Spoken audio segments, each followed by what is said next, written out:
Welcome to next video, that is video number 24। हम लोग बस ऑलमोस्ट अभी ख़त्म करने वाले हैं हमारे इनकम फ्रॉम सैलरी को।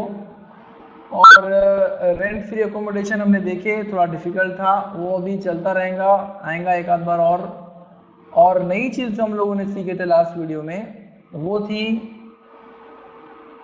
Provident fund. 3 प्रोविडेंट फंड मैंने आपको बताया, एसपीएफ, आरपीएफ, यूआरपीएफ। हमारा एसपीएफ और यूआरपीएफ से कोई लेना देना नहीं है। अगर क्वेश्चन में आरपीएफ है तो बहुत काम करना पड़ता, बहुत मेहनत करना पड़ता। तो चलिए अपन आज क्वेश्चन लेते हैं जिसके अंदर हम लोगों को आरपीएफ मिलने वाला है।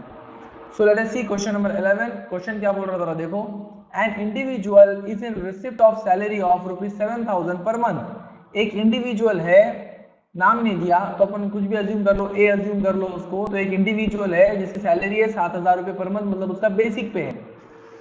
15% ऑफ विच, जिसका 15% ही contributes to recognise provident fund, जिसका 15% उन्होंने रिकॉग्नाइज प्रोविडेंट फंड में डाल रहा है।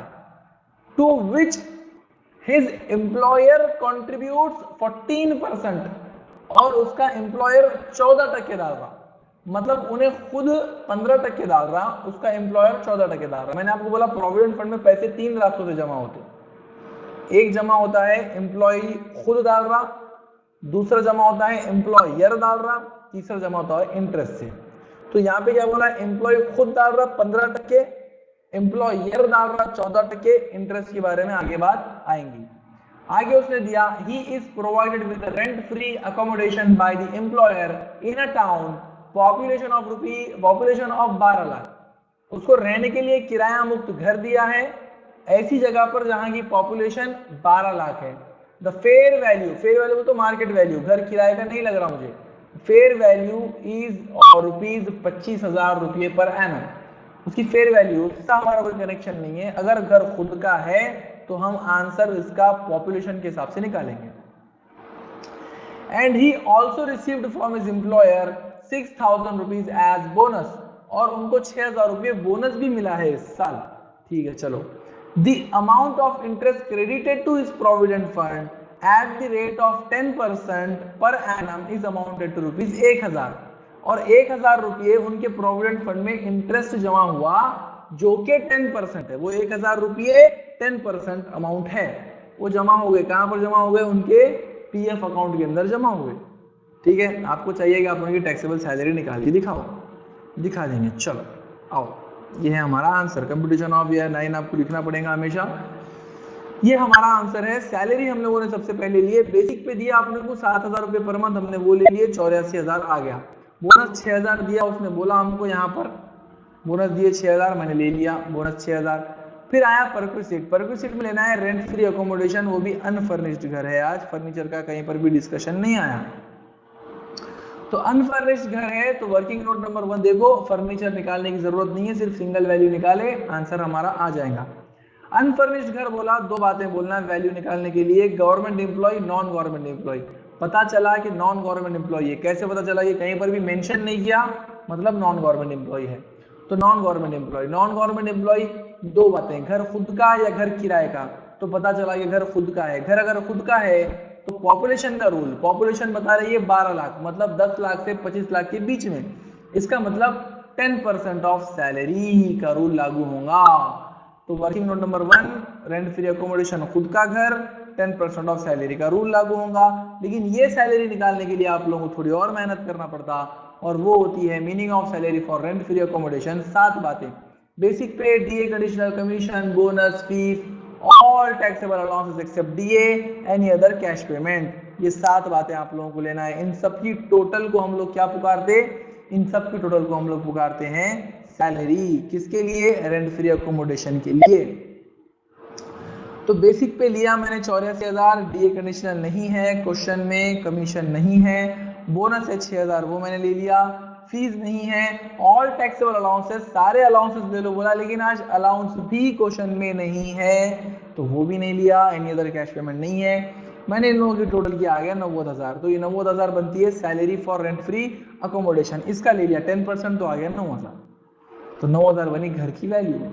फर्नीचर होता तो निकाल लेते, निकाल के ऐड कर लेते, आपने देखे इससे पहले।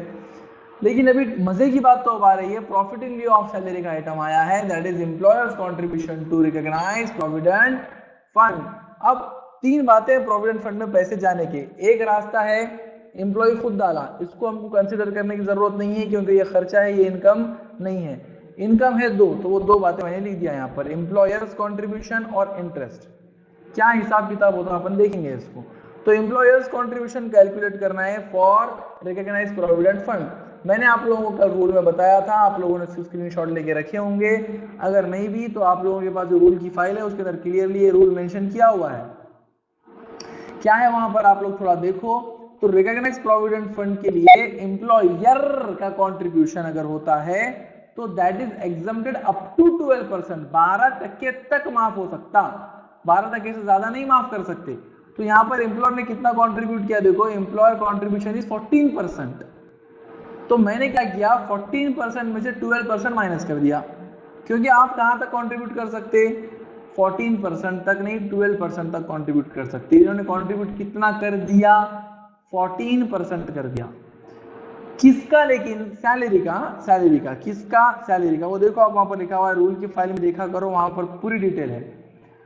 तो 2% बचा, तो 2% टैक्सेबल होगा। 2% किसका, सैलरी का। अब ये सैलरी कैसा आएंगी, ये ऐसा नहीं, इनके लिए फिर मीनिंग ऑफ सैलरी निकालना पड़ेगा, इनकी अलग, एचआरए की अलग, रेंट फ्री अकोमोडेशन के लिए अलग और आरपीएफ के लिए अलग, तीनों के लिए अलग अलग। अब इनके लिए क्या है भाई, इनके लिए मीनिंग ऑफ सैलरी है ये, meaning of salary for recognise provident fund. तीन बातें, क्या तीन बातें, basic pay, DA conditional, commission.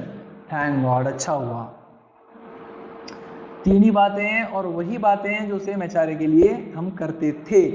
Basic पे लिए, डीए कंडीशनल लिए, कमीशन लिए, तीन ही बातें लिए तो आपको यहाँ का कंट्रीब्यूशन का सैलरी वाला जो आइटम है वो आपको मिल जाता।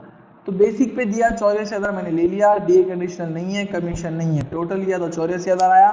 तो रेंट फ्री अकोमोडेशन का आंसर आया 84,000 सैलरी का। उसका 2% टैक्सेबल, क्योंकि 12 तक एग्जम्प्ट है, 14 किया तो 2 टैक्सेबल हुआ, तो 2% टैक्सेबल 84,000 का, तो आता है 1680 रुपया टैक्सेबल। समझ गए बात। उसके बाद में दूसरा मुद्दा आता है इंटरेस्ट का, interest on recognised provident fund. ये कैलकुलेट करेंगे अपन। तो कितना आया इंटरेस्ट, 1000 रुपया। 1000 रुपया कितने टके है, 10% है। कहां तक एग्जाम कर सकते हैं, 9.5% तक। तो 1000 खुद 10% है, हाँ 1000 का 9.5 निकालना, 9.5 नहीं निकालना 1000 का। 1000 100% नहीं है, 1000 खुद 10% है, इसको 9.5% करना है अपने को। कैसा करना, तो 10% अगर 1000 रुपये है तो 9.5% कितना होता होगा वो अपने को मालूम करना पड़ेगा। तो हमने यहाँ पर कंप्यूटेशन किया उसका, interest on RPF. If 10% is 1000 rupees, तो 9.5% कितना, क्वेश्चन मार्क, कितना, इतने पे इतना तो इतने पे कितना, ऐसा बोलते हैं उसको हम ऐसा बोलते हैं कि इतने पे इतना तो इतने पे कितना, ये निकाल सकते हैं आप। अगर 10% पे 1000 रुपये इंटरेस्ट आ रहा तो 9.5 पे कितना आता, अगर 10% पे 1000 आ रहा तो 9.5 पे 950 रुपये आता। कैसा मालूम चला, तो 1000 गुणिले 9.5 भागीले 10, ऐसा कैलकुलेट करना है इसको। 1000 गुणिले 9.5 भागीले 10, ऐसा करे तो आपको ये 950 आंसर मिल जाता। तो 10% पे 1000 तो 9.5% पे 950 रुपये, तो 9.5 तक माफ करना है। तो 1000 मिला इंटरेस्ट, 950 एग्जम्प्ट, तो 50 रुपया टैक्सेबल। तो ये हो गया टैक्सेबल, ये आ गया 1730 रुपये। This one plus this one plus this one, तो ये आ गया 1,0730 रुपये। ये आती है इनकी ग्रॉस सैलरी। फिर हमने दे दिया उनको डिडक्शन, ये आपका डेली का काम हो गया। स्टैंडर्ड डिडक्शन दिए 50,000 रुपये का, 50,000 रुपये से माइनस कर दिए। ओहो, नीचे का आंकड़ा हो गया गलत, ये आंकड़ा गलत हो गया, ये गलत हो गया, इसको बराबर कर दो, सही करने का रह गया ये आंसर आएगा 50,730 रुपये, राइट। 1 लाख में से माइनस कर देंगे ना अपन इसको, तो 50,730 रुपये, ओके। क्लियर कट हो जाती है बात यहाँ पे। 50,730 रुपये उसका आंसर आएगा। 1,07,030 रुपये में 730 रुपये में से 50,000 चले गए तो बच गया 50,730 रुपये। ओके, समझ में आ गया होगा आप लोगों को। अगर नहीं समझ में आया, कुछ भी डाउट रहा तो पूछना। अगर आप लोगों को ऐसा डाउट नहीं पूछने जम रहा, प्रॉब्लम हो रहा आप लोगों को, तो हम सुबह कॉलेज में रहते हैं, आप हमको सुबह कांटेक्ट करके कॉलेज में आके भी डाउट क्लियर करके जा सकते। ओके, ठीक है। So thanks for watching this video. हमारा नंबर है यहाँ पर, कुछ भी डाउट रहा तो हमको व्हाट्सएप कर लो या फिर आप आके कॉलेज पे पर्सनली मिल लो। कुछ अगर नहीं समझ में आया तो हम आपको वहाँ पे एक्सप्लेन कर देंगे चीज़ों को। Okay, take care, bye bye.